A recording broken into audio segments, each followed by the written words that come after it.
യോഹന്നാൻ എഴുതിയ സുവിശേഷം 3-ാം അധ്യായം 34-ാമത്തെ വചനം.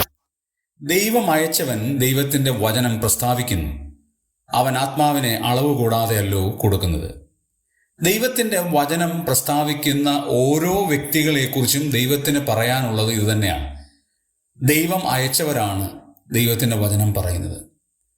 അത് പറയുവാനുള്ള ദൈവകൃപ സ്വർഗത്തിലെ ദൈവം കൊടുക്കും. ദൈവത്തിന്റെ വചനത്തിൽ ആഴമേറിയ ധ്യാനാത്മകമായ ചിന്തകൾ ദൈവം അവർക്ക് നൽകും.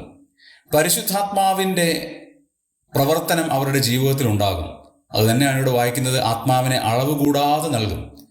ഒരു വചനം വായിക്കുകയും ധ്യാനിക്കുകയും പഠിക്കുകയും ചെയ്യുമ്പോൾ അവർ അറിയാത്തതും അവർ ചിന്തിക്കാത്തതുമായ ആത്മീക ആലോചനകൾ, കടഞ്ഞെല്ലിട്ടില്ലാത്ത ആത്മീക വഴിയിലൂടെ അവർ സഞ്ചരിച്ച് ആത്മീക ജനങ്ങൾക്ക് പരിപോഷണം നൽകത്തക്ക വിധത്തിലുള്ള ആത്മീക ദർശനങ്ങളും ചിന്തകളും ദൈവം അവരിലൂടെ നൽകും എന്നുള്ളത് ചെറിയ ഒരു കാര്യമല്ല. അവർ ദൈവം അയച്ചവരാണോ അല്ലയോ എന്നുള്ളതിൻ്റെ ഒരു തെളിവ് കൂടെയാണ് അത്. ചില ആളുകൾ ദൈവത്തിന്റെ ദാസന്മാരാണ് എന്ന് അവകാശപ്പെടുകയും ദൈവത്തിന്റെ വചനം കൃത്യമായി പങ്കുവെക്കാൻ കഴിവില്ലാതിരിക്കുകയും ചെയ്യുന്നതും നമുക്ക് ആ സന്ദർഭത്തിൽ കാണാൻ കഴിയുന്നുണ്ട്. ദൈവം അയച്ചവരാണെങ്കിൽ തീർച്ചയായും ദൈവത്തിന്റെ വചനം പ്രസ്താവിക്കുന്നവരാണ് എന്നുള്ള പരമമായ യാഥാർത്ഥ്യം നാം ഉൾക്കൊള്ളുക.